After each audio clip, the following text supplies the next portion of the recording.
Bueno, les quiero presentar a la compañera Graciela Lombardi. Graciela, además de docente, de profesora, ustedes tienen los currículums de todos los profesores que dictan el curso, forma parte del equipo de formación de CETERA y ha trabajado muchísimo con nosotros en CETERA y además también está recorriendo el país con estas conferencias que estamos haciendo en cada una de las provincias. Así que darle la bienvenida, pedirle que, como dijo Gabriela, tratemos de hacer silencio y agradecerle a Graciela por su presencia y acompañamiento siempre con los docentes de ANSAFE. Muchas gracias y le pido un aplauso para Estela y para Graciela.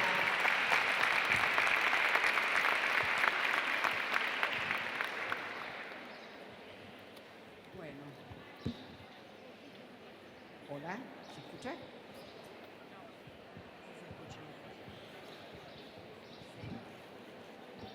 Buenos días a todos y a todas. En principio, agradecer la confianza que las compañeras de CETERA y ANSAFE depositan en este momento de inauguración. Quiero decirles que siento una gran responsabilidad de trabajar aquí hoy con ustedes, porque si ustedes no lo pensaron, yo cuando entré empecé a pensar, bueno, cuánta gente, qué lugar tan amplio, qué temprano un sábado, qué frío que hace y cómo están todos aquí. Y dije, a ver, ¿por qué están todos aquí? Están todos aquí porque hay una decisión de ANSAFE de hacer una oferta formativa para que ustedes puedan transitar el tiempo que falta para presentarse a la convocatoria de concurso de ascenso que finalmente realice la provincia, y ANSAFE quiere acompañarlos, pero también hay una decisión personal de todos y cada uno de ustedes de emprender este camino de intentar, por lo menos, presentarse a un concurso. Es una decisión importante en la vida, en nuestra vida, es una decisión que moviliza muchos sentimientos, muchas emociones, y yo lo que les quiero decir es algo que deberíamos podernos decir nosotros porque somos docentes y habitualmente se lo decimos a nuestros estudiantes. No sabemos cuál es el resultado final. Hoy ninguno de ustedes sabe si va a ganar o no va a ganar el concurso.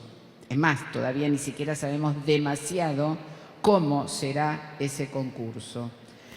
Pero ustedes tomaron una decisión y entonces lo que vale es que puedan darle sentido no al resultado final, sino al camino que hoy se inicia en este proceso.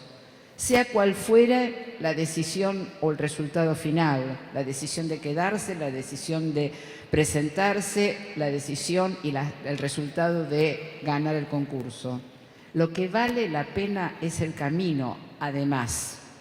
Entonces, desde esa perspectiva, los invito a que puedan respetar su decisión, valorar el acompañamiento que ANSAFE les quiere dar, pero que cada encuentro, cada taller tenga un sentido para ustedes. Hagan lo que vayan a hacer al otro encuentro, a la otra semana, o que tengan que dejar el curso o no quieran o no puedan seguirlo.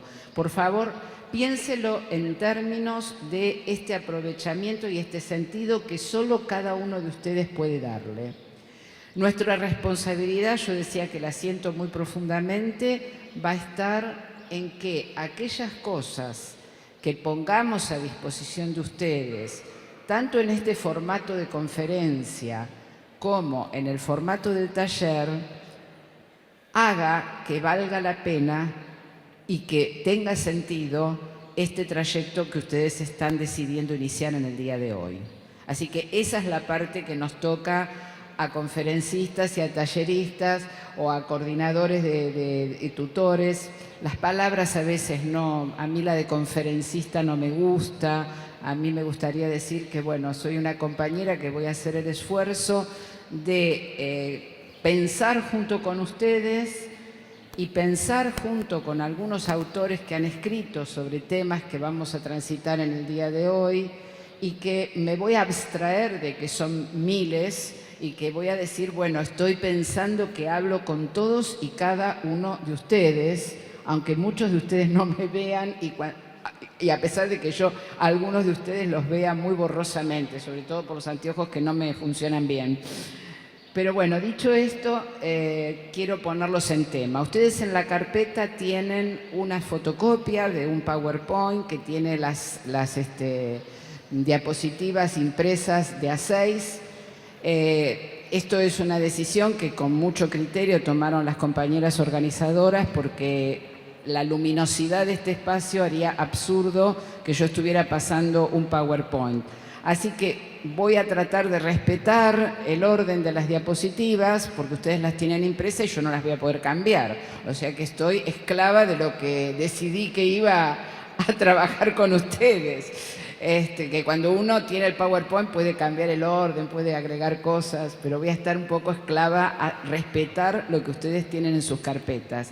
Así que los invito a tenerlas abiertas porque va a haber algún momento en donde van a necesitar leer lo que ahí dice, más allá de que puedan estar escuchando lo que yo les planteé.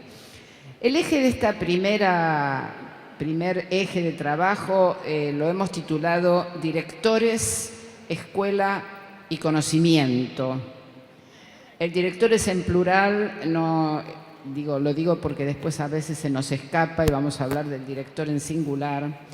Lo de directores en plural es porque estamos pensando en equipos de directores, equipos de conducción. No nos estamos imaginando al director solitario, al director héroe o llanero solitario en la escuela.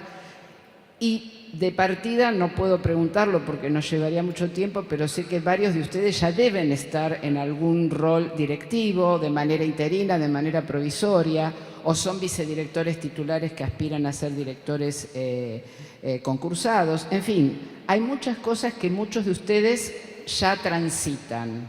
Y hay otros de ustedes que están aspirando y que todavía están en el aula con los chicos y que están mirando el lugar del director desde el lugar del maestro. Esto les va a pasar y va a ocurrir estas diferencias de desde qué lugar ustedes pueden mirar la propuesta que estamos haciendo o los debates que estamos proponiendo.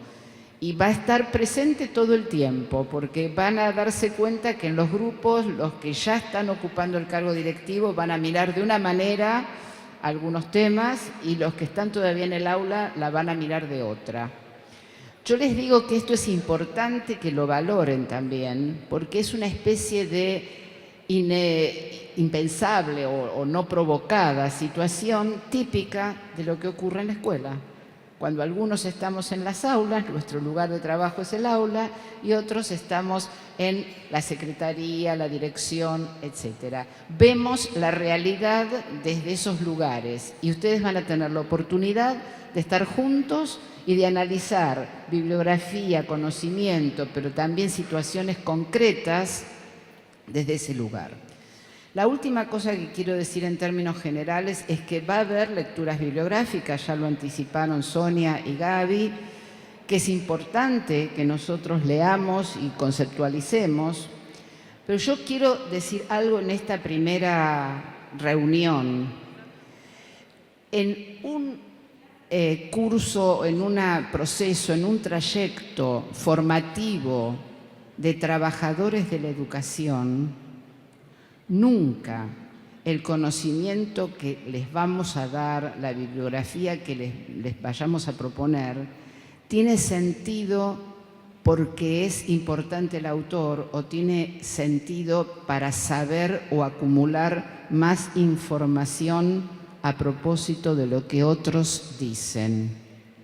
El sentido de leer conceptos, bibliografía, autores, es qué categorías para pensar mi situación, nuestra situación, qué categorías para analizar nuestros conflictos, qué categorías conceptuales nos permiten tomar distancia de la acción para volver a la acción.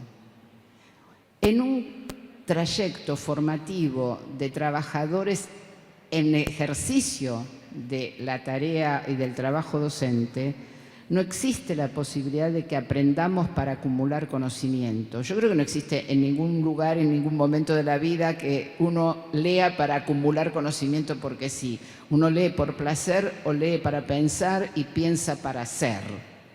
Entonces, yo les insisto en esto, el sentido, y en esto va el sentido también de las evaluaciones y de los trabajos que les vamos a pedir, es conocer para poder pensar situaciones prototípicas, casos, situaciones que ustedes mismos puedan estar atravesando, para pensarlas, tomar distancia y luego poder pensar líneas de acción que ayuden a que seamos mejores en nuestra tarea, que nos sintamos más respaldados en nuestra tarea. Por lo tanto, ninguna lectura puede devenir nada más que en una síntesis informativa de lo que dice tal autor. Y en eso les pido que ustedes también hagan su propia vigilancia, no se conformen con entender un material bibliográfico, sino que traten de pensar por qué y para qué les hemos dado ese material bibliográfico y qué es lo que pueden hacer con ese material bibliográfico. Miro acá a las compañeras de la espalda porque es difícil hacer silencio cuando alguien habla mirando para otro lado, ¿no? Bueno, dicho esto, voy a presentar, y ustedes lo tienen en la segunda diapositiva, dice síntesis de la presentación. Es decir, yo les cuento de qué vamos a trabajar esta mañana o con qué temas vamos a trabajar esta mañana. El primer tema es la educación como derecho social. El segundo tema, los vamos a ir desarrollando, yo los voy a ir desarrollando uno por uno, pero también sería bueno que después ustedes vayan anotándose en la misma hoja preguntas que quieran hacer. El segundo tema es el sentido político de las transformaciones requeridas. El tercer tema es directores, docentes e institución. Y el cuarto tema es directores, docentes y conocimiento. Seguramente nos vamos a detener más tiempo en este último tema. Vamos a empezar con el primero, la educación como derecho social. Creo que ya las compañeras en la apertura muy clara que hicieron tanto Sonia como Estela plantearon el sentido de las luchas de nuestros sindicatos y de la CETERA en la defensa de una manera de concebir, de un paradigma educativo que es la educación es un derecho.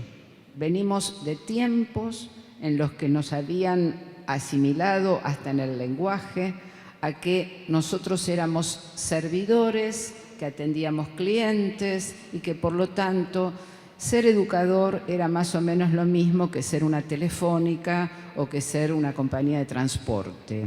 Yo no le quito ningún valor al servicio telefónico o al servicio de transporte, pero me parece que el sentido, las personas y el valor de lo que se hace en la escuela no es asimilable a la prestación de un servicio, porque nosotros no tenemos clientes.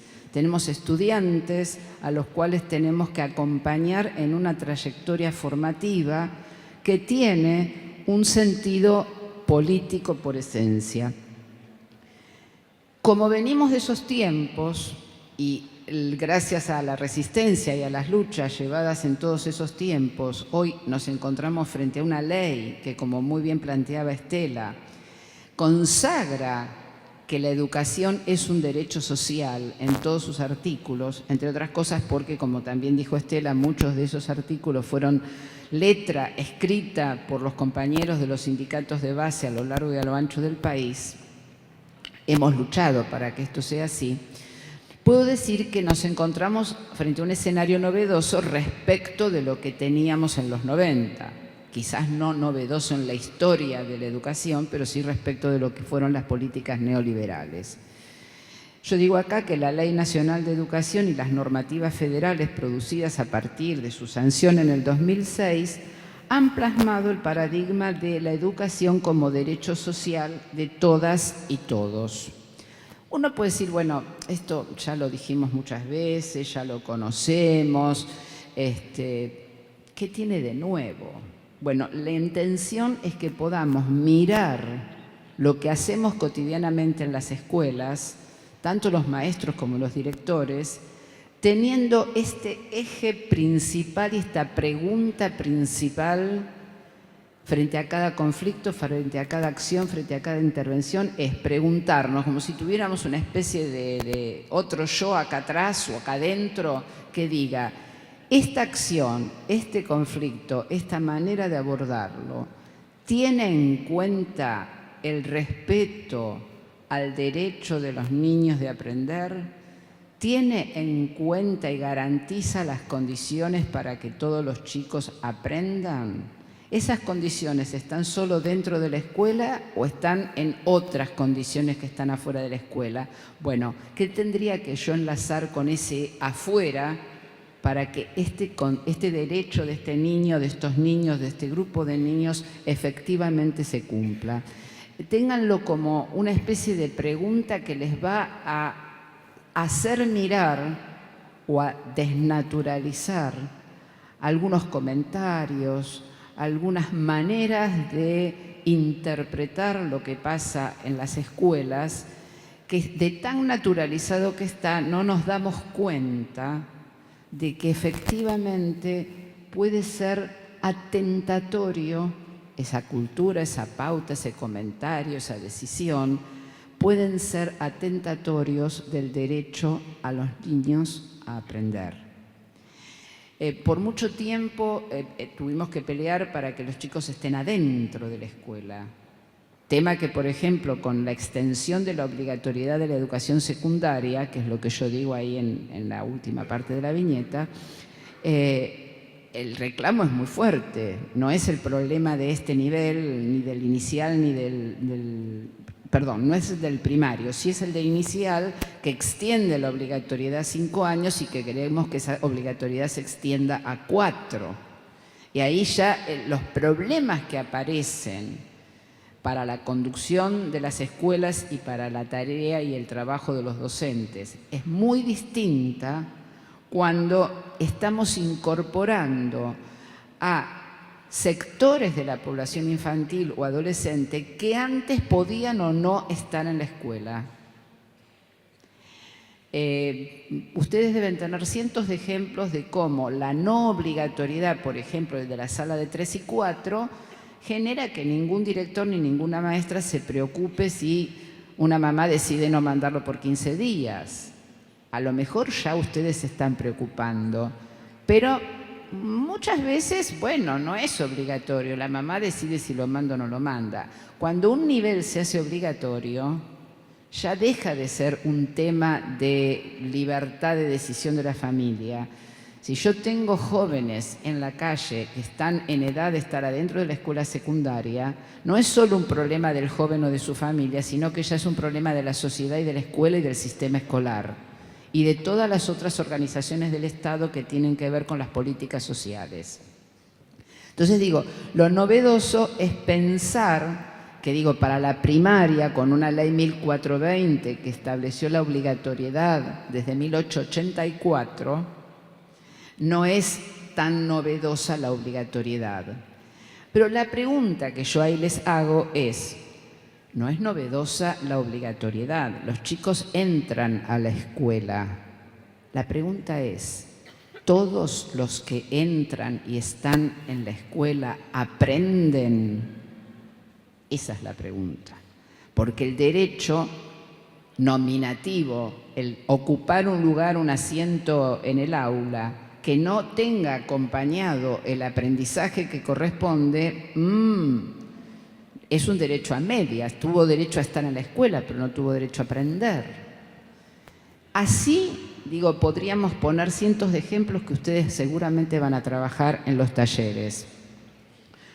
no me quiero salir de lo que ustedes tienen ahí escrito. Ustedes van a escuchar esto de manera casi redundante, pero también es fundamental que como futuros directores o como directores o vices que lo sean hoy y como maestros así se queden en las aulas, entiendan que hay que mirar integralmente las transformaciones que garantizar el derecho a la educación requiere. ¿Qué quiere decir eso? Lo dijeron Sonia y Estela, yo lo voy a volver a repetir. Nosotros tenemos que mirar que si para que todos aprendan cambiamos el diseño curricular, bienvenido sea. De eso es de lo que tenemos más experiencia en nuestro país y en el mundo, cambiar diseños curriculares. Ahora, ¿qué pasa? Acá una compañera estaba haciendo recién un gesto así. Pasan los diseños, ¿no es cierto? Vi el gesto y por eso lo retomo.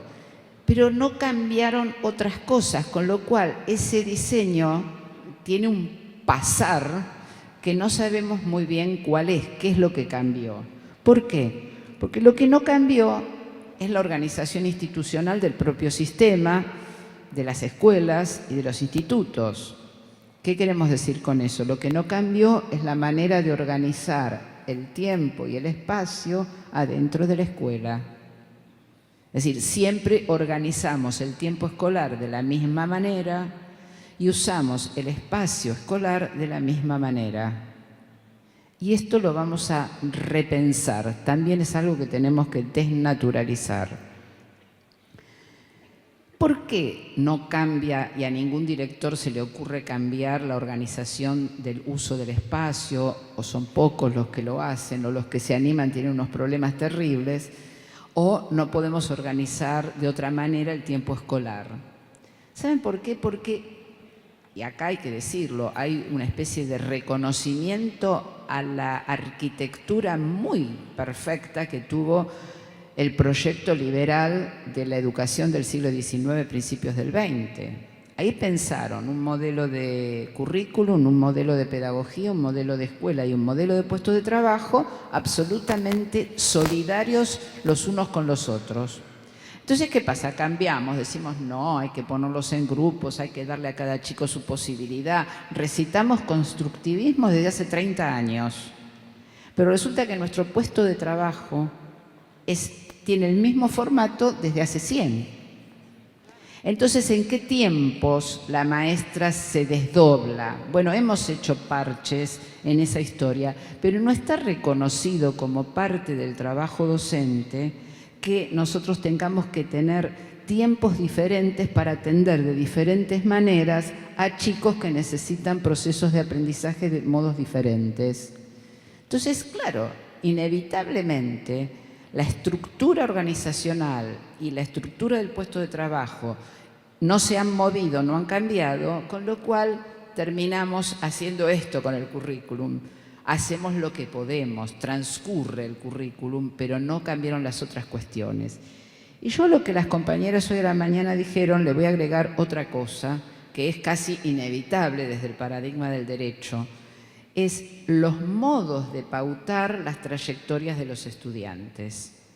Y acá voy a poner solo un ejemplo que seguramente van a trabajar en otro momento o ya lo están trabajando, y es cuando nosotros estamos reivindicando y apoyando la resolución 174 que dice que la unidad de primero y segundo grado es una unidad pedagógica y que por lo tanto no hay repetición o acreditación de los aprendizajes al finalizar primer grado, sino que la acreditación se produce en un periodo más alto. ¿Por qué? Porque entendemos que la alfabetización es un proceso que los niños de esa edad pueden lograr en distintos momentos de su aprendizaje, y que estaba pensado en la vieja escuela. ¿Se acuerdan que había, los más viejos se acuerdan, primero inferior y primero superior? Los más jóvenes no saben ni de qué les hablo.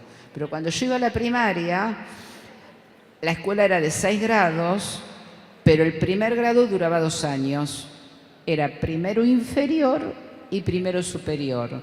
Y los niños tenían que demostrar que estaban alfabetizados cuando terminaban primero superior. De ahí pasaban a segundo.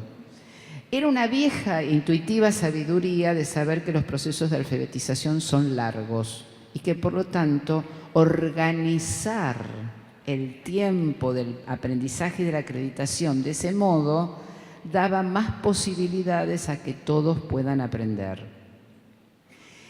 Estas cuestiones, mirar las trayectorias, si yo quiero hacer innovaciones para que todos aprendan, empiezo a chocar con las cosas que no se movieron, o en la organización de la escuela o en la organización del puesto de trabajo. Por eso nosotros decimos que son inescindibles, que por eso decimos que este es un abordaje integral, que no se puede no hacerlo de esta manera.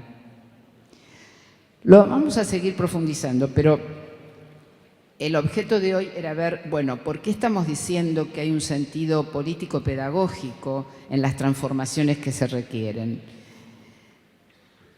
Entonces la pregunta que yo les invito a formularnos es, ¿cuál es el sentido actual de la escuela? Así como les decía, ¿cuál es el sentido de la bibliografía? Yo tengo casi una obsesión en tiempos donde el sentido se perdió, donde muchas veces no sabemos por qué hacemos lo que hacemos, porque nos enfermamos por no saber cuál es el sentido de las cosas que hacemos. La invitación a preguntarnos colectivamente cuál es el sentido de lo que hacemos es una invitación no solo a garantizar los derechos de la infancia y de la adolescencia, sino que es una invitación a generar condiciones saludables para nuestro trabajo. No les tengo que contar cómo se ha tematizado en la filosofía, en la psicología, en la sociología, todo lo que tiene que ver con la pérdida de sentido cuando los colectivos humanos no saben por qué hacen lo que hacen. Digo, porque esto está estudiado sobre todo para los obreros industriales. Bueno, veamos nuevamente cuál es el sentido de lo que hacemos en la escuela, porque a lo mejor no estamos compartiendo todos en una escuela, todos en un sistema, el mismo sentido. Yo por eso digo que el sentido político de la escuela es sostener docentes capaces, fíjense lo que digo, sostener docentes capaces de hacer que el derecho social a la educación de niños, niñas y jóvenes sea efectivo y no meramente declamativo. Acá quiero poner este acento hablando con personas que ya son o que quieren ser personal directivo, que la escuela no tiene que sostener solo a los niños, tiene que sostenernos a todos. No podemos estar en la escuela y sentirnos cabos sueltos. Y muchas veces el no encontrar un sentido colectivo hace que vayamos a trabajar todos los días, pero sintamos que somos como una especie de cabo suelto, que si yo falto, no pasa nada en la escuela. Le pasa algo a los nenes de mi grado, que alguien se encargará de repartir o de devolver a la casa, pero que es como que yo no percibo los lazos que yo porto en relación con mis compañeros y con el conjunto de la escuela. Y sentirse un cabo suelto en una sociedad masiva como la que tenemos, penetrada por los medios de comunicación, es casi sentirse un espectador permanente. Yo no tengo nada contra el espectáculo, pero hay una hora y un tiempo de nuestra vida en el que tenemos que ser protagónicos, no espectadores. Está muy bien que los jóvenes miren fútbol por la TV, pero estaría buenísimo que además jueguen a algo, que se sientan protagonistas. Le van a encontrar más sentido también a su ser espectador. Bueno, el sentido de la escuela es que nos sostengamos relacionados y no como cabos sueltos, porque solo desde esa red entre nosotros vamos a poder sostener y garantizar el derecho de los chicos a aprender. Y esa construcción de sentido no la vamos a hacer por una discusión gremial o partidaria en sentido político, sino desde una construcción del sentido de la enseñanza como acto político, porque lo que nos une en la escuela, lo que tenemos todos en común, es la enseñanza como una actividad principal de nuestro trabajo. Eso es lo que nos une. Entonces, ver cómo la enseñanza es un acto político y en qué sentido estamos diciendo que es un acto político. Esto no es nuevo.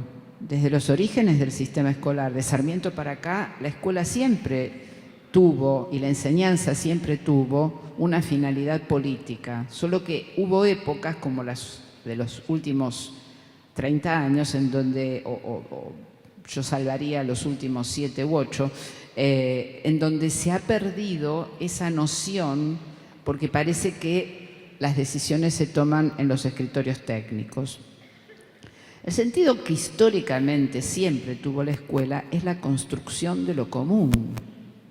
Pensemos la importancia que tenían los actos escolares, la lengua, la corrección ortográfica, la historia argentina. Después veremos cómo la contaban, pero eran momentos o herramientas claves de la escuela para construir el sentido de pertenencia de una sociedad que estaba compuesta por criollos, por pueblos originarios, los que sobrevivieron, por inmigrantes de diversas culturas y procedencias que no se llegaron todos juntos en un periodo, fueron llegando a lo largo de más de 40 o 50 años.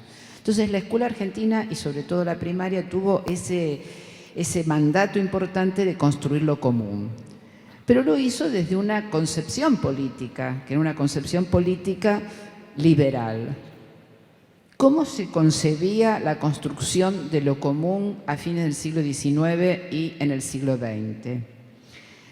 Se sostenía en la idea de que lo justo, lo que era justo, era enseñarle lo mismo a todos, del mismo modo y al mismo tiempo.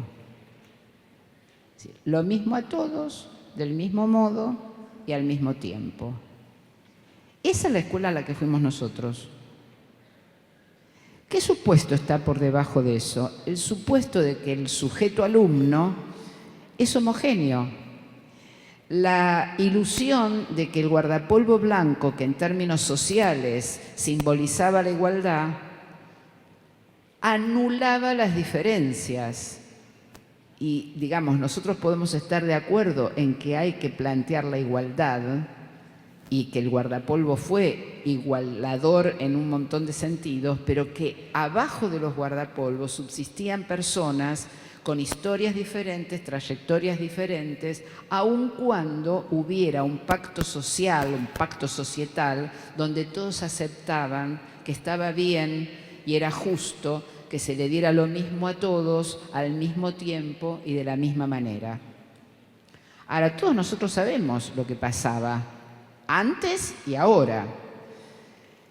Si tenemos que cuestionar la idea del sujeto homogéneo, porque esa es una idea, no es una realidad, los chicos no son iguales.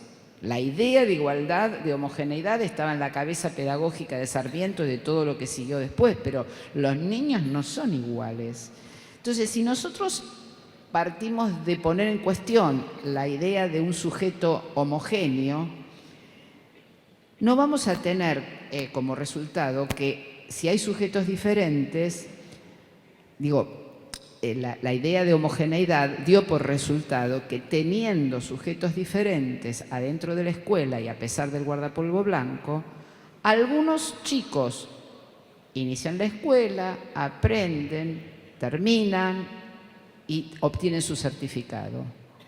Pero otros chicos no aprenden al mismo tiempo y repiten y se atrasan y tienen sobredad y abandonan. ¿Qué mirada o qué explicación se daba? Y que, bueno, dependía de las condiciones individuales, del esfuerzo de la familia, etcétera, etcétera, etcétera. Es decir, la escuela no se cuestionó desde ese paradigma liberal que la construcción de lo común no puede partir de la idea de la igualdad de origen. No todos somos idénticos y por lo tanto las diferencias están pesando, pero esas diferencias no son responsabilidad individual de cada chico o de cada familia, sino que tienen que ver con algo que es parte de la dinámica y de la estructura social. Las sociedades tienen tradiciones, lo cual no quiere decir que tengan dificultades, tienen otra característica. ¿Qué hacemos con eso? ¿Qué idea de justicia, ponía yo en el Power, hay en un sistema que no genera oportunidades para que todos puedan aprender? ¿Sí? Esta es la pregunta desde el paradigma del derecho. Por eso yo en la otra diapositiva les ponía justicia versus fracaso. Y entonces yo me preguntaba, los invito a pensar a ustedes, ¿dar oportunidad de acceso a la escuela es suficiente para que el sistema sea justo? Un sistema que no evita el fracaso, ¿es justo? ¿Podemos explicar el fracaso por factores atribuidos al individuo o su familia? Y en tal caso, si hay diferencias entre las familias y los individuos, ¿qué políticas sociales ayudan para evitar el fracaso? ¿Qué condiciones pedagógicas evitan el fracaso? Y acá volveríamos a lo del principio, porque esto es circular. ¿Qué condiciones pedagógicas, qué condiciones organizacionales, qué condiciones curriculares y qué condiciones de puesto de trabajo tenemos? ¿Ven por qué estamos diciendo que es inescindible? Porque preguntarnos por el sentido de la escuela nos coloca no a defender lo que hacemos, sino a pensar por qué hacemos lo que hacemos y por qué no estamos haciendo algunas cosas que podríamos hacer o no se nos ocurrieron todavía hacer. Porque hay un entramado de condiciones que nos condicionan individual y grupalmente que tenemos que mirar, tenemos que desnaturalizar. Si nosotros, decía hoy, abandonamos el supuesto de la homogeneidad de los estudiantes, deberíamos repensar que la idea de proponer idénticos caminos y puntos de entrada para aprender puede no ser justo. Atender a las diferencias es promover variadas alternativas pedagógicas y didácticas para que todos puedan llegar a aprender. Lo mismo, porque no vamos a regalar la noción o el sentido de la construcción de lo común, que todos puedan aprender lo mismo, pero a través de caminos diversos. Y ahí la pregunta es, ¿sabemos hacer eso? ¿Tenemos en nuestra mochila de herramientas diversidad? Y ahí viene la pregunta, ¿las podemos construir? Claro que sí. Cada uno individualmente las viene construyendo, pero es lo que planteaba de arranque Estela.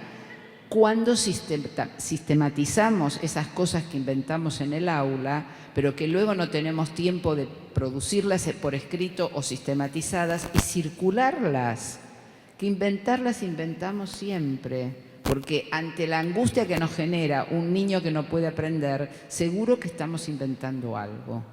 Pero a lo mejor lo que inventamos no alcanza, a lo mejor otro inventó algo mejor, y eso es lo que no podemos hacer circular sistemáticamente, que es la producción de conocimiento que hacemos desde nuestro puesto de trabajo cada vez que tenemos que resolver los problemas de la transmisión. Si cada vez que nosotros tenemos que lograr que alguien aprenda, estamos inventando cosas, pero no las hacemos circular. Entonces, desde el punto de vista de los supuestos a revisar, tenemos que plantearnos que lo común es enseñarle lo mismo, pero a través de una variedad de caminos y de puntos de entrada que tenemos que tener a la mano para poder promover esta justicia. Y seguro que cuando uno ponga en común las formas de lograrlo, ahí la forma de organización del tiempo, la forma de distribuir a los chicos en el espacio, nos empieza a hacer la actual forma predicada de hacerlo, nos empieza a hacer ruido. Y ahí vamos a tener que mover la organización para poder generar estas condiciones. Conocemos muchas buenas prácticas de colectivos institucionales que con sus directivos y docentes han logrado hacerlo. Bueno, la idea es que esto lo tengamos como un criterio, que podamos pensar en que hay que mover la institución. Por eso el tercer tema es directores, docentes e institución. Pongo como primer título la institución, una construcción social. Una construcción, no algo diseñado como la computadora o el televisor por algunos que saben, y nosotros lo único que podemos hacer con eso es usarlo. Tenemos que volver sobre nuestros pasos y saber, y si no discutirlo, que las instituciones educativas no son organismos naturales. Lo que sí sucede es que de tanto verlo a lo largo de generaciones y generaciones, porque mi abuela fue a una escuela así, mi papá fue a una escuela así, mi mamá fue a una escuela así, yo fui a una escuela así, mis hijos fueron a una escuela así, mis nietos van a una escuela así. Entonces, de tanto que se repite décadas y décadas la forma organizacional de la escuela, creemos que es algo natural e inconmovible. Y no, ¿saben qué? Eso se inventó en un determinado momento para ser coherentes con una idea pedagógica de lo que era justo y de lo que era construir lo común. Si nosotros hoy tenemos que resignificar los modos de construir lo común en la escuela, tenemos que desnaturalizar la idea de que la escuela es un organismo natural. Miren, las palabras son muy ayudadoras cuando uno las detiene y las analiza. A mí siempre me sorprende cuando hablo con la gente del sector privado que mencionan, yo no sé si en Santa Fe pasa, pero en Buenos Aires, en Ciudad de Buenos Aires, cuando hablan de la dirección central que coordina las acciones de las escuelas privadas, dicen el organismo. Hay muchos organismos en nuestros estados aún. Y a mí esa palabra organismo me hace pensar en la inmodificabilidad. Es decir, mi organismo es un hecho biológico, yo no lo puedo modificar. Puedo arruinarlo, cuidarlo, hacer una vida más sana o no, pero no puedo modificar la manera en que a mis neuronas y a mis células y a mis órganos se les ocurre funcionar. Bueno, nosotros tratamos al sistema escolar y a las escuelas como si fueran órganos de un organismo central, que es el sistema, que está dado, que es un hecho natural y que no se puede cambiar. Pensar que son construcciones sociales solidarias con una idea política que se construyó en el siglo XIX, pero que estamos en el XXI y que podríamos darnos el permiso y la posibilidad de modificarlo, estaría buenísimo para sentirnos protagónicos de hechos históricos, como fueron aquellas maestras de Sarmiento que tan ponderadas nos las han puesto en las escuelas normales y en los institutos de formación docente. Y esto no le resta valor a aquello, ¿eh? No estoy cuestionando eso, digo, así como hubo una sociedad y un tiempo que constituyó un sistema escolar con estas ideas, ¿por qué no podemos nosotros ponernos a pensar que sí somos capaces de proponer ideas que generen otras formas de organización del sistema escolar? Y por eso yo ahí decía que tenemos que siempre pensar que las instituciones son construcciones sociales e históricamente determinadas y que por ello debería ser factible transformar los dispositivos organizacionales y los dispositivos pedagógicos que le dan forma al uso del tiempo y el espacio escolar. Estamos en el punto más concreto. Cuando yo hablo de la organización, imaginen cómo se organiza el ciclo lectivo, cómo se organiza el tiempo en la escuela, cómo se distribuyen los espacios, dónde se ponen las personas que son docentes y dónde se ponen las personas que son estudiantes. A eso me refiero yo cuando digo desnaturalicemos la institución y pensemos formas de organizar el tiempo y el espacio que ayuden a que todos puedan aprender. Ahora, podríamos apelar a decir, a ver, ¿cómo? Y esto siempre pasa, a ver, en otras partes del mundo, por ejemplo, ¿cómo es la organización de las escuelas de Finlandia, que tan buena prensa tienen? Podríamos apelar a prescribir transformaciones. Pero ustedes ya lo saben, y acá la compañera gestualmente me ha dicho que se han construido currículum que pasan. Bueno, no hagamos lo mismo que hemos hecho en otros momentos con los currículum. lo valioso de una institución es construirla. Entonces yo por eso les ponía ahí en la diapo, así como el diseño curricular se ha ido transformando, por el contrario, el diseño organizacional de la escuela ha permanecido con mínimas variaciones. Pero diseño curricular y organización no son aislables, ya lo dijimos. Y tampoco son aislables de la organización del trabajo, también lo dijimos. La profesión docente es una construcción colectiva y no individual, y por lo tanto es necesario generar oportunidades para formar ese colectivo. Acá, mientras tanto, esto no ocurre adentro del organismo del sistema escolar, los docentes hemos hecho muchas cosas fuera del organismo, en otras organizaciones como las organizaciones sindicales, para cuestionar algunas de las naturalizaciones a las que nos fueron sometiendo o algunas de las prescripciones a las que nos fueron sometiendo. Este ejemplo es el ejemplo de la movilidad y de la transformación que ha tenido la vida sindical en nuestro país, la vida sindical docente, es lo que tendríamos que tomar como el antecedente de que sí se pueden proponer ideas que permitan cambiar la organización del tiempo y el espacio en cada una de las instituciones educativas. Necesitamos, acá ustedes me lo van a permitir, una escuela, y acá yo tengo que decir los valores que nos convocan como colectivo. Necesitamos una escuela que construya lo colectivo, lo público y en la cual aprendan todos. Invito a que después cada uno lo pueda discutir en sus pequeños grupos y en sus talleres. Necesitamos una escuela promotora de la formación de ciudadanos activos y críticos, no de chicos obedientes, para decirlo claramente. La obediencia está bien cuando remite a una construcción colectiva de reglas de convivencia y hemos aprendido a hacernos responsables de determinadas limitaciones o de determinadas reglas porque hemos participado en su construcción. Así formamos ciudadanos activos y críticos. Queremos una escuela que sea impulsora de prácticas organizativas, participativas y solidarias. Queremos una escuela transformadora en esos términos políticos pedagógicos de los cuales hemos abundado desde hoy a la mañana. Impulsamos una escuela que tenga a la cabeza pensados valores de solidaridad, de cooperación, de identidad, de coraje. Para transformar hay que tener coraje, de creatividad, de indignación ante la injusticia también. Necesitamos indignarnos.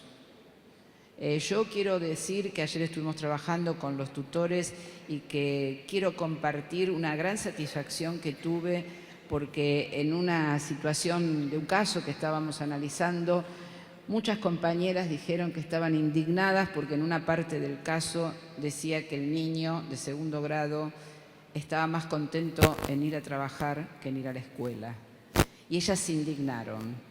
Yo celebro y agradezco, porque muchas de ustedes están hoy acá, la indignación frente a un hecho que está gritando la necesidad de que revisemos qué nos pasa a nosotros y qué les pasa a las escuelas cuando un niño prefiere trabajar y no ir a la escuela. Digo, es un retazo, puede tener múltiples significados, no viene al caso, pero cuando digo indignación ante la injusticia, es injusto que un niño tenga que trabajar, es ilegal que un niño tenga que trabajar, pero sería terrible que el niño manifestara eso que yo les proponía en un caso hipotético que analizábamos. Esto significa que queremos una escuela democrática y que democratizar es construir espacios de aprendizaje y participación sin exclusiones. Acá nuevamente la idea de que todos, no de la misma manera, ni al mismo tiempo, ni en los mismos lugares, pero que todos tienen que tener esa posibilidad de participar. Ustedes pueden estar pensando a esta altura que esto es bastante lírico, que a lo mejor es muy poético, que a lo mejor suena muy bien, pero que la realidad cotidiana de todos y cada uno de ustedes es mucho más dura y que esto es más difícil. Y probablemente tengan razón, pero ¿saben qué? Construir sentido es darse el permiso para soñar. Y si este sentido es un sueño colectivo, porque es construir lo común, bienvenidos a la aventura de poner el cuerpo, no para que otro diga lo que yo tengo que hacer con mi cuerpo y mi cabeza, sino para que pensemos juntos qué es lo que queremos hacer con nuestras cabezas y nuestro cuerpo.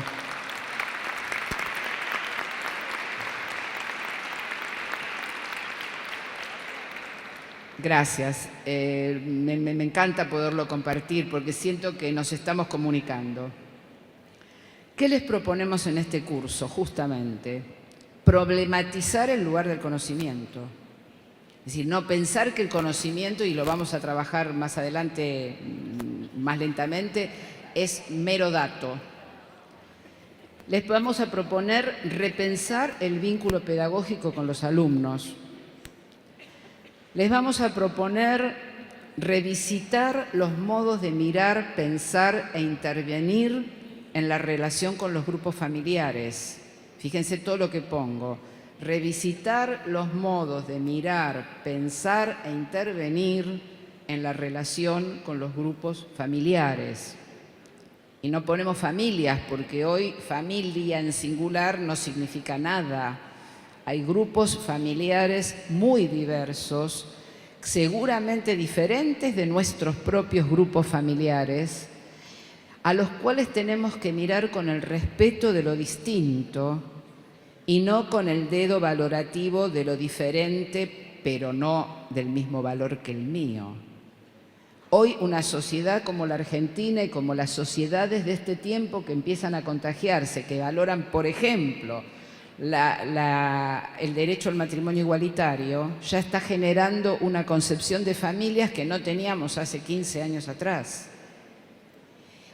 Esto no quiere decir que cada uno de nosotros vaya a fomentar matrimonios igualitarios. Significa que vamos a respetar la decisión del otro, pidiendo que también se respete la nuestra, pero en el lugar de la docencia solo podemos pedir que nos respeten si primero respetamos.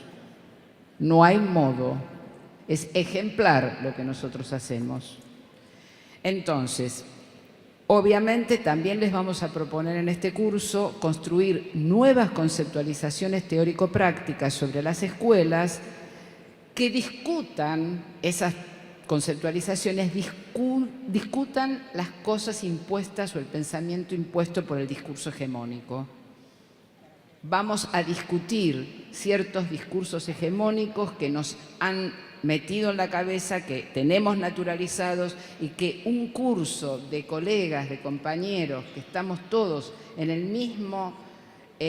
misma senda, en el mismo sistema, tenemos que tener la oportunidad de revisar esas naturalizaciones.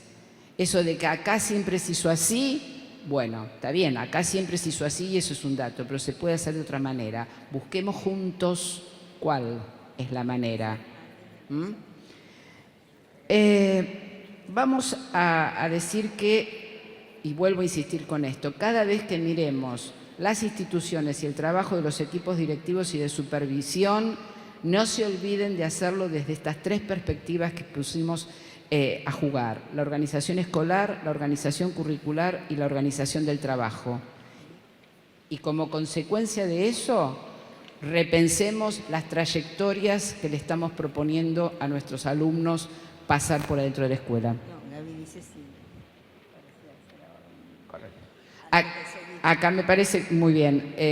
Vamos a entrar en el último tema que yo les decía que es más largo, y entonces la propuesta es, si quieren ahora hacer un recreo, para después del recreo meternos de lleno en el cuarto tema. ¿Estamos de acuerdo? 15 minutos.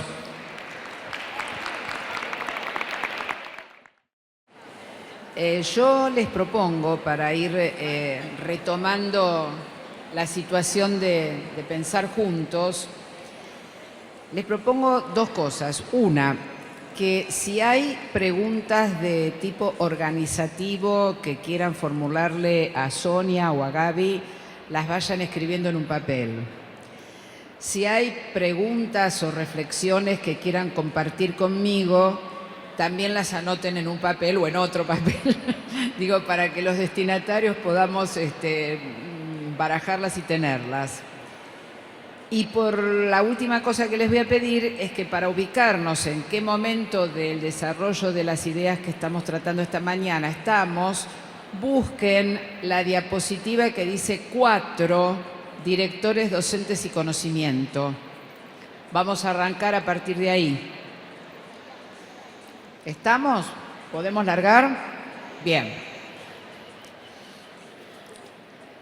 Hemos hablado del sentido político de la educación, hemos hablado del sentido de las transformaciones requeridas, de la integralidad del abordaje y hemos hablado de la desnaturalización de la organización institucional y de cómo solo a partir de las condiciones de trabajo colectivo vamos a poder ir pensando transformaciones en los modos de organizar el trabajo, de organizar la trayectoria de los estudiantes, de organizar el tiempo y el espacio en las instituciones.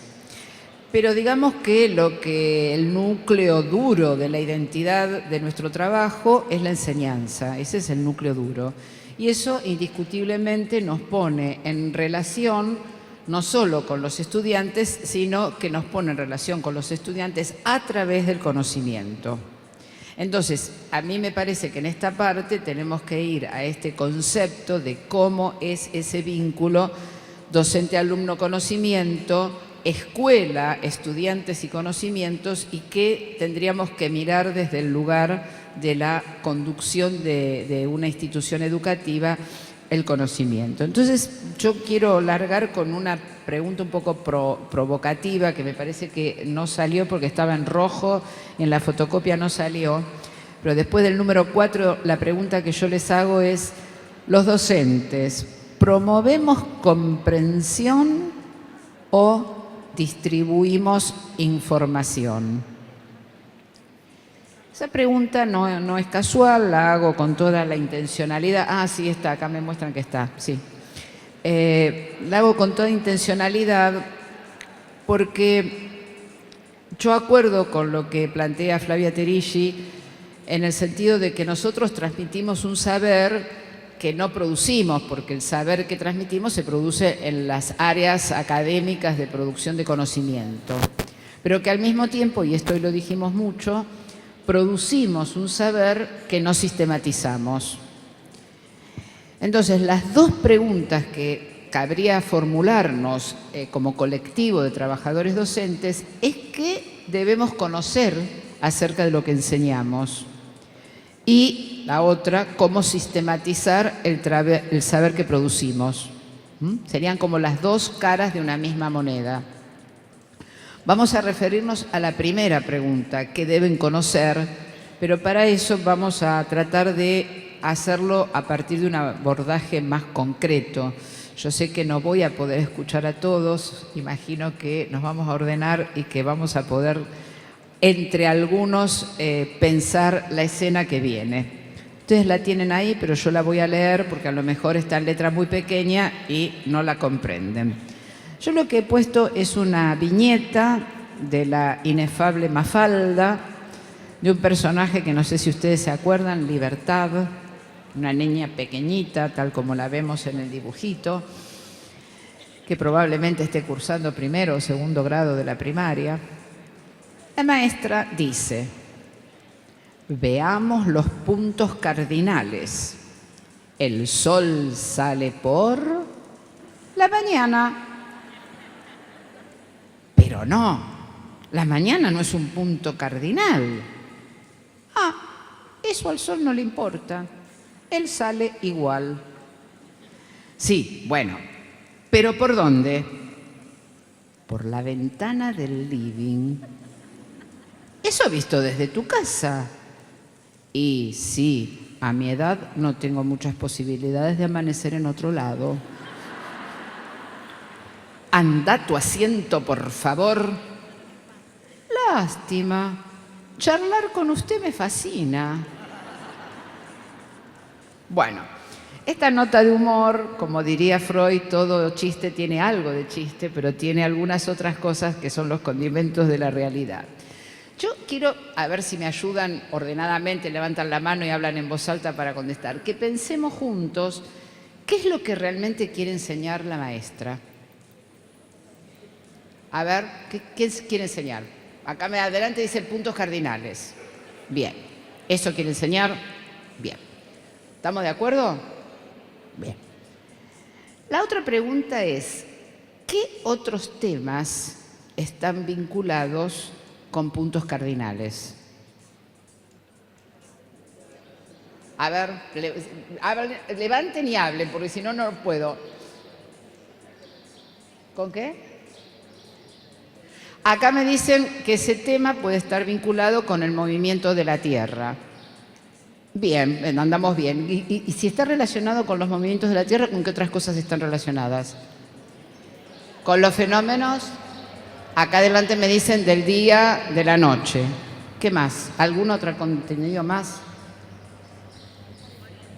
Las estaciones, o sea, los cambios que se producen a partir del movimiento de la Tierra y del sistema solar en su conjunto. O sea que si nosotros ubicamos el tema más pequeñito, que es los puntos cardinales, en una red más grande, como es el movimiento de la Tierra alrededor del Sol, el movimiento solar, y los fenómenos que son consecuencia de ese conocimiento científico que tenemos a propósito digo científico porque antes se pensaba que estaba quietita la Tierra, ¿no? ¿Se acuerdan? Hubo que pasar algunas penurias a los pobres científicos que dijeron lo contrario. Si nosotros vinculamos los fenómenos, por ejemplo, del día y de la noche como consecuencia del movimiento rotatorio de la Tierra y del sistema solar en su conjunto, ¿qué es? Y yo les vuelvo a preguntar, ¿qué sabe esa nenita chiquitita de eso que estamos hablando? Que no son solo los puntos cardinales.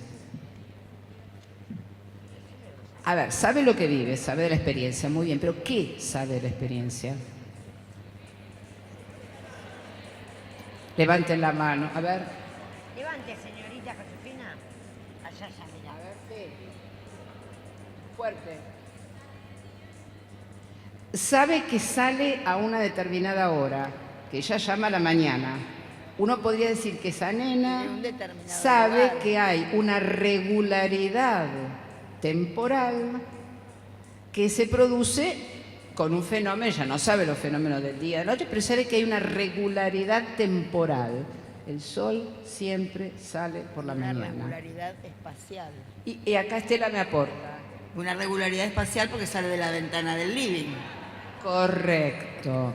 O sea que, por supuesto que entre adultos tendríamos que ya estar censurando nuestro lenguaje porque el sol ni sale ni deja de salir, el sol está ahí, nosotros lo vemos, pero ¿vieron cómo nos queda la regularidad de la experiencia, de esos conocimientos que construimos de la experiencia? Para nosotros sale o se acuesta. La ciencia nos dice, no, mire, el sol está ahí donde está, en la que se mueve la Tierra, ustedes lo ven o lo dejan de ver. Pero lo más importante en la experiencia de esta nena, que es lo que ella sí comprende, es que hay una regularidad espacio-temporal.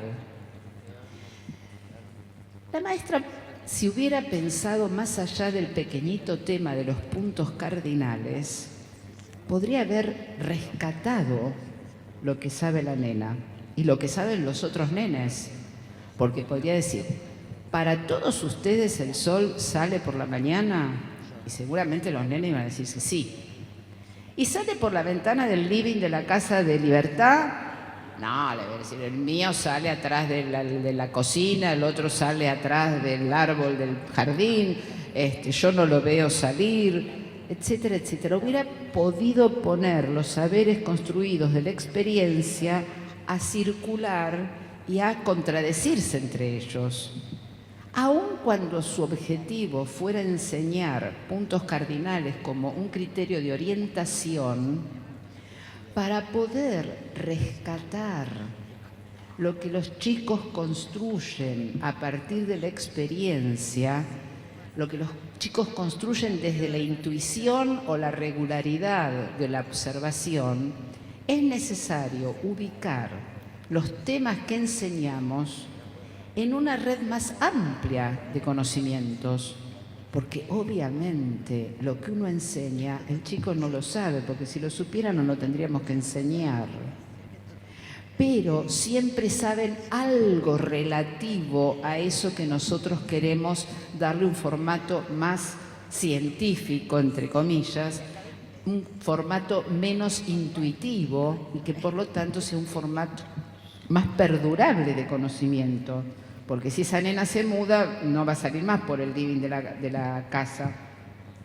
Entonces, poder recuperar lo que los niños sí comprenden, porque nosotros nos hemos acostumbrado a enseñar porque los chicos no saben. Recitamos constructivismo durante muchos años, pero no supimos, porque no nos dieron tampoco a nosotros la oportunidad, porque nos enseñaron constructivismo de memoria, pensar cómo nosotros podemos rescatar, y la pregunta no es lo que no comprende, sino lo que sí comprende, y cómo orientar la enseñanza desde esos puntos intuitivos que los chicos han construido por experiencia para ponerlos al circular, pero además ponerlos en contradicción, porque si uno dice el libre, el otro, hay un acuerdo, es a la mañana, pero hay un desacuerdo que es el lugar. Ahí es donde la maestra puede ampliar la experiencia para mostrar que como hay tantas respuestas se necesitan criterios y entonces esto está vinculado, etcétera, etcétera. Aunque en ese grado no enseñe el sistema solar ni la rotación de la Tierra. Aunque no lo enseñe, la maestra tiene que saberlo. O sea, para decirlo más sintético, lo que nosotros necesitamos saber para promover comprensión en los chicos y no solamente darle la información de que los puntos cardinales son 2 puntos, este, oeste, norte, sur, y ya está, eso es información. Nosotros tenemos que conocer cuáles son tanto las posibilidades, pongo yo ahí en la diapositiva, cuanto las dificultades que existen o que surgen cuando se pretende que un alumno pase de una comprensión intuitiva, no escolarizada, hacia una comprensión disciplinar, hacia una comprensión de la disciplina que nosotros enseñamos. Esa es la tarea de la escuela, adaptada a las características de cada edad. Pero en todas las edades nosotros vamos a ir pasando de lo intuitivo hacia el conocimiento científico, académico, artístico, tecnológico. Dependerá de la naturaleza del conocimiento, pero ese es nuestro camino. Pero para que esa nueva información que confronta con el saber intuitivo sea comprendida, es decir, apropiada, agarrada para sí, no la podemos dejar como superficialmente apoyada sobre el saber de la experiencia. Tenemos que confrontar con el saber de la experiencia. Hay un autor que dice, David Perkin, que muchas veces el conocimiento escolar, y es duro lo que les voy a decir, es como el polvo que se acomoda sobre las superficies de los muebles o de los objetos. Se acomoda y está, pero basta que venga un soplido, que se mueva ese objeto para que el polvo se diluya y quede el objeto intocable. Esa metáfora muchas veces es la que nos pasa con el saber intuitivo que nosotros tenemos. Yo dije, el sol sale, y ustedes nos separaron a los gritos y me dijeron, el sol no sale, ¿qué está diciendo? Es una manera incorrecta de decir, el sol está quieto ahí. No, naturalizamos el saber de la intuición, el saber de la experiencia, y tenemos que hacer un esfuerzo reflexivo para confrontarlo. Ahora, si nunca tenemos la posibilidad de que nuestro saber de la experiencia, nuestro saber de la intuición, sea confrontado con el saber académico, tienen como vidas paralelas. Por un lado va el saber de la experiencia y por el otro lado va el saber de la comprensión o de la información científica. Nosotros queremos que eso se junte para que los ciudadanos comprendan. No es lo mismo que empecé cuando empecé a hablar. No es que comprendamos la historia para repetir la historia, no es que comprendamos las ciencias naturales para repetir de memoria algún concepto científico, es para que lo usemos en la vida. Cuando lo usamos en la vida estamos comprendiendo. Entonces, si eso es lo que tenemos que hacer, ¿cuáles serán las características que tiene que tener la comprensión del docente, la comprensión de lo que enseña? Porque nosotros vamos a discutir, y ustedes ahí lo tienen en la diapo, que comprender un concepto o una idea es demostrable cuando nosotros podemos desplegar muchos desempeños que usen ese concepto o esa idea, y que eso no es simple información acumulada, no es solamente opinión sostenida por la experiencia, es un desempeño que se va a basar en el conocimiento para enfrentar diversas situaciones, pero en donde nosotros podemos fundamentar por qué decimos lo que decimos.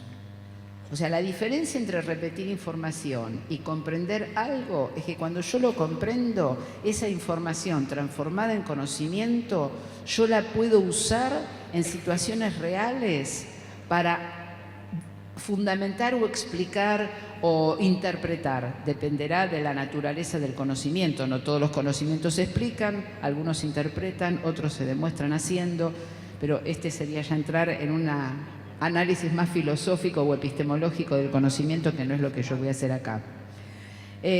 Nosotros decimos, y yo lo pongo en una diapo, que la comprensión es la posibilidad de pensar y actuar. Es un conocimiento activo que está permanentemente en construcción y está disponible para usar en cualquier circunstancia. Es un conocimiento que se recuerda siempre. Yo no tuve mucho que decir para que ustedes rápidamente vinculen puntos cardinales con los fenómenos de rotación de la Tierra y del sistema solar y los fenómenos del día. Ustedes eso lo comprendieron, lo pueden explicar. Eso es necesario de tener en cuenta cuando enseñemos cualquier tema, poder meter el pequeño tema en el cual estamos haciendo foco para enseñarle a los chicos dentro de una red de conocimientos que los sostiene, porque desde esa red seguro vamos a poder rescatar los saberes intuitivos o los saberes de la experiencia. Los vamos a poder confrontar con el conocimiento y vamos a poder anclar en ese chico que vivió la experiencia de repensar lo que sabe por intuición o lo que sabe por experiencia a ese saber que le enseña la escuela, que es conocimiento. Y con eso puede contestar más adelante o fundar más adelante por qué hablamos de puntos cardinales, por qué la orientación se hizo así, por qué es una convención, y va a acumular muchos más conocimientos a lo largo de su trayecto escolar para eso. Entonces, para que un docente pueda promover comprensión, lo que estamos diciendo, y yo lo escribí un poco sintético ahí, el docente necesita tener un dominio del conocimiento disciplinar y pedagógico validado, de modo tal que pueda usarlos en contextos diferentes y de manera flexible. Es decir, no podemos conformarnos con tener datos de la historia o tener datos de las ciencias naturales. Tenemos que poderlos vincular entre sí, podemos pensar juntos con eso para poder usarlo en cualquier circunstancia según lo que los estudiantes nos estén ofreciendo como cuál es su experiencia, cuál es su intuición, cuáles son sus aprendizajes previos y poder con esto confrontarlo. Entonces, primera cuestión, tener conocimientos en red. Es hacer uso de los conceptos, de las teorías, de los procedimientos, de las informaciones disponibles en el campo de las ciencias y de la pedagogía. Es usar el conocimiento. Esto es lo mismo que yo les propuse cuando empezamos a hablar de este curso. Leer, conocer para poder actuar fundamentadamente. Tenemos que poder dominar una red conceptual, digo yo ahí, rica en conexiones, organizada y flexible. Fundamentalmente, tener el conocimiento organizado en una red de conexiones de conocimiento nos permite algo que tenemos que superar, que es la tradición escolar de creer que el conocimiento es un conjunto de datos, hechos o informaciones cuya más importante relación entre sí es que unos vienen a continuación de los otros. Ustedes saben que la tradición enciclopédica fue una conquista en la historia del conocimiento, porque fue superar la hegemonía que tenía la religión y la filosofía sobre las incipientes ciencias. Que esa discusión fue histórica, estuvo contextualizada, constituyó peleas de poder, porque entre otras cosas la Iglesia perdía poder y los filósofos que se arrogaban la hegemonía del saber tenían que discutir con estos brujos que hacían alquimia y que pretendían llamarse químicos. Los estoy remitiendo a más de 500 años atrás. Pero para poder saldar esa terrible pelea por el poder, un acuerdo: que los conocimientos se organizaran alfabéticamente, para que ninguno tuviera más hegemonía que el casual orden alfabético. Eso es una enciclopedia. Una enciclopedia organiza alfabéticamente los conocimientos. Y entonces ninguno es más importante que el otro. Le toca el lugar que le toca por ese orden aleatorio que significa el orden alfabético. Pero el conocimiento no se construye alfabéticamente. Fue un acuerdo para poder superar una lucha contrahegemónica que se estaba llevando contra la religión y la filosofía para decir: las ciencias acá tenemos un lugar. Ahora, ¿saben qué? En la escuela los manuales se olvidaron de eso y parece que todavía seguimos creyendo que los conocimientos tienen como relación entre sí, la única es la que viene uno primero y otro después. Sabemos que no es así. Sabemos que para aprender a dividir por dos cifras, primero hay que comprender el mecanismo de la división como tal, como resta sucesiva. Eso lo sabemos.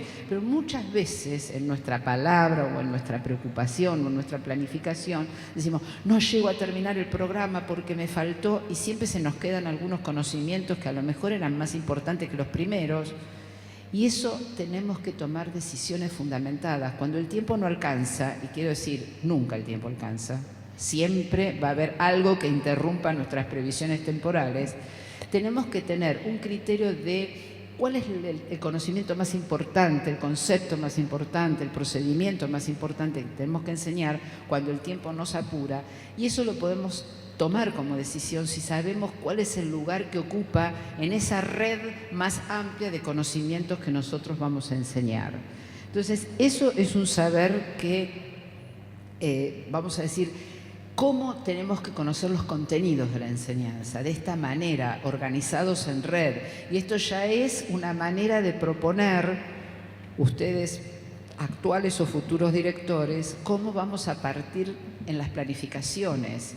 La secuencia es lo último que definimos. Lo primero que tenemos que definir es cuál es la red de conceptos matemáticos que vamos a enseñar en este ciclo, cuál es la red de conceptos históricos o sociohistóricos que vamos a enseñar en este ciclo, y después armamos la secuencia.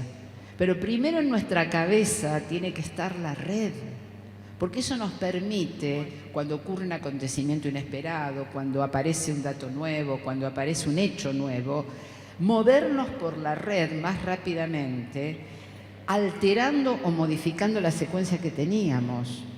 Eso nos permite estar más atento a lo que la comunidad, la vida diaria, la sociedad y los propios niños nos traen a la escuela.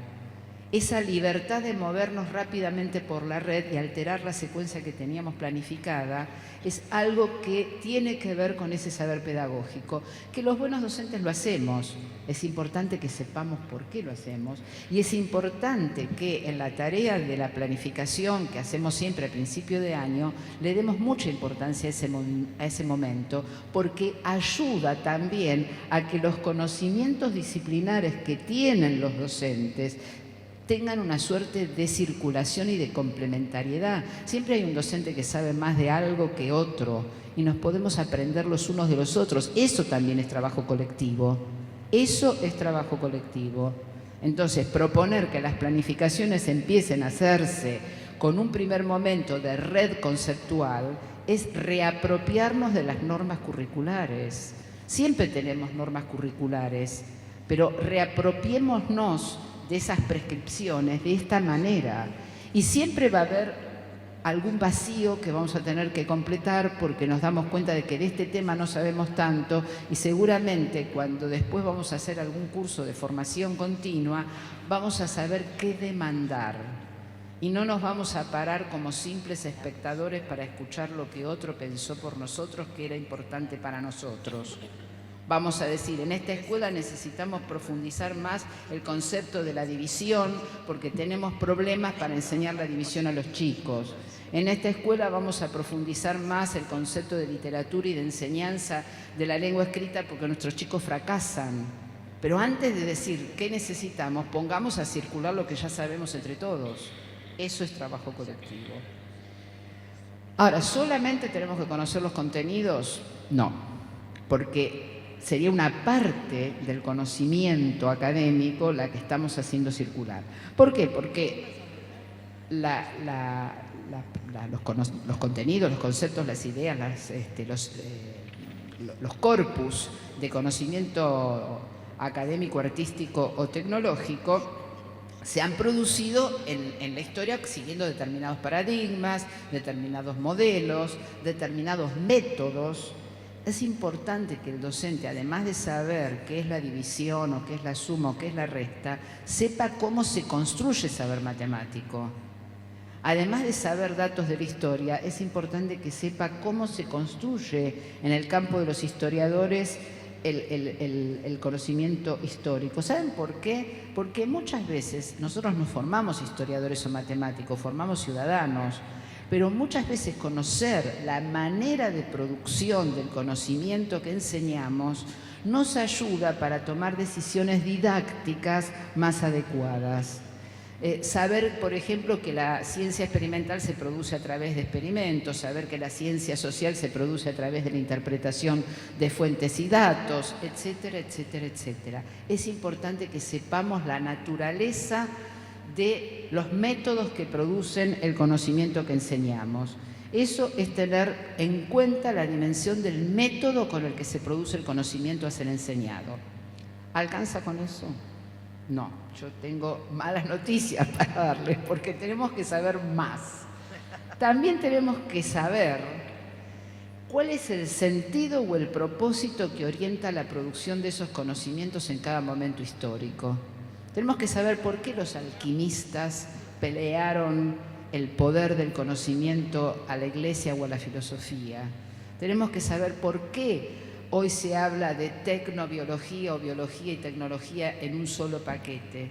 Tenemos que saber por qué, por ejemplo, el desarrollo farmacológico produce muy buenas acompañantes para enfermedades terribles como el SIDA y por qué el mal de Chagas no tiene el mismo tratamiento y es mucho más vieja como enfermedad, solo que le afecta a algunos pocos argentinos del noroeste y que no es negocio producir conocimiento para vender un producto hijo de esa investigación y desarrollo a poca gente.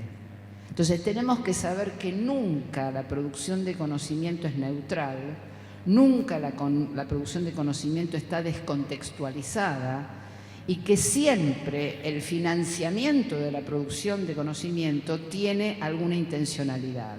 A veces es tan mercenaria como la industria farmacológica, aunque todo el mundo dependa de ella, y hayamos ignorado muchas cosas producidas por nuestros pueblos originarios que también curan y que cuestan mucho menos que lo que compramos en la farmacia.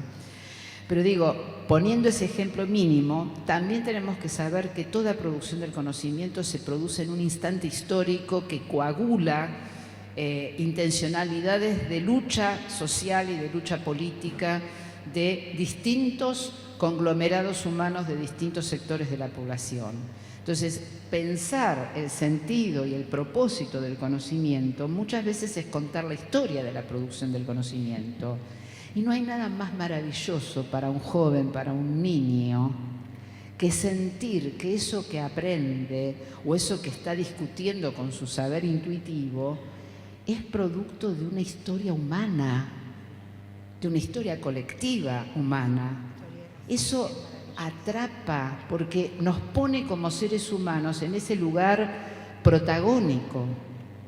Entonces, muchas veces esa falta de interés que declaramos que los chicos tienen frente al conocimiento se produce a instancias de que no hemos sabido contarle que ese conocimiento que enseñamos es producto de una aventura humana que tiene conflictos. Bueno, ¿sabemos la historia del conocimiento que enseñamos? Muchas veces no. Y miren que yo se los digo a los institutos de formación docente, que son mi principal desvelo en mi carrera profesional. De eso me he ocupado casi toda la vida. Y digo, hay que poder saber eso. Entonces, eso también tiene que orientar qué demandamos cuando queremos un curso de capacitación y cómo lo queremos. ¿Qué tipo de acompañamiento de formación continua necesitamos en las escuelas? Aprender cosas que nos permitan ser más flexibles en la enseñanza. Dicho de una manera que yo la pongo ahí, es saber que conocimiento, vida cotidiana y sociedad son siempre algo absolutamente relacionados en una relación conflictiva y compleja, y que eso es el sentido político del conocimiento. Y saber que eso se da siempre en una trama histórica y cultural en la cual hay una relación entre propósitos e intereses que siempre va a dar un conflicto y va a coagular en un determinado momento, produciendo un nuevo enfoque, una nueva conceptualización, un nuevo paradigma o una nueva teoría. Si no, pensemos en la historia de la teoría de la evolución, pensemos en grandes conocimientos que hoy en el siglo XXI los tenemos consolidados y que fueron producto de una lucha social históricamente dada. Es bueno que lo sepamos. Bueno, acá se me acabó, ¿me prestás, las diapos? Se acabó la batería de la compu. Entonces, comprender, dijimos, el contenido, comprender las relaciones entre los contenidos, comprender las formas de producción del conocimiento, es decir, los métodos y los enfoques y los paradigmas, comprender el sentido político y que el conocimiento es hijo de con un determinado proceso de luchas y contradicciones entre intereses diferentes y que se dan siempre históricamente enmarcados. Ya está, conocemos eso y ya está, ya vamos a enseñar. Tengo que agregarles algo más. Cuando uno comprende las tres cosas que dijimos acerca del conocimiento, está, diríamos, a punto de caramelo para pasar a la última cuestión, que es saber cómo comunicar ese conocimiento. Ni más ni menos que enseñar. Y ustedes saben muy bien que para enseñar nosotros tenemos que tener claridad en torno a comunicar aquello que enseñamos de una manera que sea simultáneamente apropiada a la índole del conocimiento y a la edad de los sujetos que tienen que aprenderlo. Para decirlo de una manera más coloquial, nosotros no podemos enseñar el conocimiento en jerga académica. Tenemos que poder ser respetuosos de la manera y del lenguaje propio de cada disciplina, pero tenemos que ver cómo hacemos para que ese lenguaje de la disciplina no sea una imposición en esperanto para chicos que no hablan el lenguaje disciplinar. El lenguaje disciplinar hay que enseñarlo. Y eso las maestras de nivel inicial lo saben muy bien, que es un esfuerzo muy grande poder llevar a niños que tienen una comprensión, tienen una posibilidad cognitiva todavía en formación hacia un pensamiento más abstracto, pero que tienen que poderle enseñar de un modo tal que las palabras que usemos, que los modos en los que acerquemos el conocimiento a los niños pequeños no obturen, no cierren la curiosidad para seguir profundizando ese conocimiento y poder ir lentamente a lo largo de toda la trayectoria escolar aproximándonos más al uso adecuado de las formas propias de comunicación y de lenguaje de cada uno de las áreas de conocimiento. Yo no puedo decir, a mí me parece en historia en quinto año de la secundaria. Debo decir, tal enfoque dice que este hecho y este otro enfoque dice que este hecho, no es a mí me parece. Ahora, a un nene del primer grado va a decir, mi mamá dice en quinto grado va a decir yo creo, pero la señorita me enseñó que... Digo, estas cosas de la comunicación son ese arte de la transmisión del cual ustedes saben mucho, del cual construimos diariamente sin que nos demos cuenta. Y lo único que yo estoy diciendo es prestemos atención a esas construcciones para poder registrarlas y sistematizarlas. Enseñar, decimos, es poder saber todo esto del conocimiento, pero también es estar dispuestos, y lo digo por enésima vez, a que elijamos lo que es más importante para cada grado, para cada año, para cada disciplina, en un determinado contexto y en un determinado momento. Y lo que es más importante tiene como dos fuentes, por lo menos, dos fuentes de criterios para determinar qué es lo importante. Lo importante nos lo dice la propia disciplina, son los ejes que estructuran una disciplina, pero lo importante también es la relación que tiene el aprendizaje de esos conocimientos con el contexto social, histórico y concreto que cada comunidad, que cada escuela, que cada grupo de alumnos tiene en un determinado momento. Entonces es posible que los mismos conocimientos solo se enseñe de una manera en un contexto y en otro contexto en el mismo momento, y también puede ser que en el mismo contexto yo pueda variarlo de un grupo a otro por las características de las problemáticas y de los intereses que tenga ese grupo. Son operaciones pedagógicas las que hacemos, son intervenciones pedagógicas las que hacemos. Lo que pasa es que muchas veces leemos pedagogía como la ciencia que construyen otros, los pedagogos que están vaya a saber dónde. No, los pedagogos somos nosotros, cada uno de nosotros que toma y opera de esta manera sobre el conocimiento. Tengamos conciencia de eso, sistematicemos eso, porque eso es lo que nos hace potentes y en un punto poco reemplazables. Si la sociedad de los 90 no reemplazó a los docentes es porque no se puede reemplazar a los docentes. No se puede, entre otras cosas, por esas cosas que sabemos hacer y que no estamos quizás del todo apropiados, cada uno de nosotros y de conjunto, de que es eso lo que sabemos hacer. Yo invito a que como directores puedan generar la pelea por los espacios rentados, pero no de caer en que nuestra fortaleza está en tenerlos de cualquier manera esos espacios, porque de hecho los venimos teniendo aunque no nos los renten, pero los tenemos porque nos fortalecen, porque nos hace sentir bien, porque pensar con el otro para poder mejorar la manera de que estos chicos entiendan tal o cual tema fundamental de la escuela de primaria o de la materia que enseña en la secundaria, es lo que nos sostiene como personas, haciendo 30 o 35 o 40 años el mismo trabajo. Entonces hay que poderlo bancar desde estos lugares de trabajo placentero. Trabajar con el conocimiento es placentero. Y si nosotros estamos disfrutando de trabajar con el conocimiento, vamos a transmitir que la acción de conocer, la acción de aprender, es una acción placentera. Ahora, si nosotros no la vivimos así, compañeros, se nos nota. Los chicos lo notan rápidamente. Dice, uy, qué plomo va a enseñar la maestra hoy.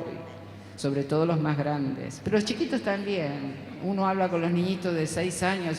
Ya, me gusta tal cual. Me gusta ¿y por qué? ¿Qué hay atrás? Y a la maestra le gusta. Y lo que a la maestra no le gusta, a los chicos difícilmente les guste. Seguimos siendo adultos de referencia.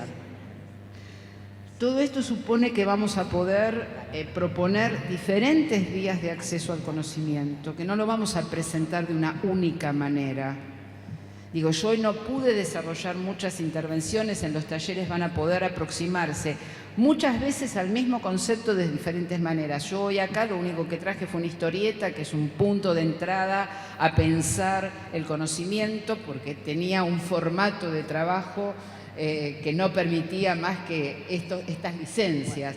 Pero la posibilidad de darles la palabra a ustedes va a estar va a estar en los talleres, donde no van a haber temas nuevos, van a ver los mismos, pero lo van a ver con puntos de entrada diferentes, con actividades y acciones diferentes, porque eso también lo tenemos que vivir nosotros para poder estar convencidos de verdad de que esto no es meramente un nuevito discurso que dice hagamos las cosas de variadas maneras, con recursos diferentes, etcétera, etcétera. Por favor, no lo aprendamos como discurso, si no están convencidos no lo van a hacer, pues yo ya lo sé. Entonces, la intencionalidad es que puedan meterse en estos temas de diferentes maneras, con diferentes alternativas. Yo, ya para ir cerrando, quiero decir que esa profunda y maravillosa responsabilidad que tenemos como docentes, que es garantizar el derecho a aprender de todos nuestros niños, niñas y adolescentes, la vamos a poder sostener si logramos sistemáticamente poner a reflexión lo que hacemos a diario en la escuela. Si podemos hacerlo de manera colectiva, si logramos sentirnos capaces de seguir aprendiendo. ¿Quién no ha reconocido que aprende mucho más de algo cuando lo enseña? Siempre aprendemos, siempre profundizamos lo que sabíamos de una materia o de un área de enseñanza cuando la enseñamos. Cuando un chico no la puede aprender y tenemos que recurrir a otras maneras de entrar. Bueno, démonos el permiso de aprender, pero también seamos responsables de direccionar hacia dónde queremos que nos ayuden a seguir aprendiendo. Superemos, por favor, y miren dónde lo tengo que decir, en un lugar que es inevitablemente lo más parecido al espectáculo, superemos la relación con el aprendizaje a la relación de espectador. Tratemos de ser protagonistas. Nosotros que tenemos el trabajo de enseñar, pidamos que aquellos que nos acompañen en la formación permanente respeten nuestro protagonismo, nuestra palabra para decir, que es la que les vamos a dar a ustedes en los talleres. Este formato no la permite, somos más de 1000, es imposible que todos tengan la palabra simultáneamente o que podamos continuar pensando. Yo tengo la esperanza de que ustedes hayan estado pensando a medida que íbamos transcurriendo la mañana, que ahora se animen algunos a escribir algún comentario o alguna pregunta o alguna reflexión, que la podamos poner también hoy acá, a pesar de la numerosidad, a consideración de todos los compañeros. Y quiero solamente decir que la tarea y la responsabilidad son posibles de ser sostenidas si sentimos alegría por lo que hacemos. Y como el sentimiento no es algo que uno pueda tomar recetas para cómo se logra,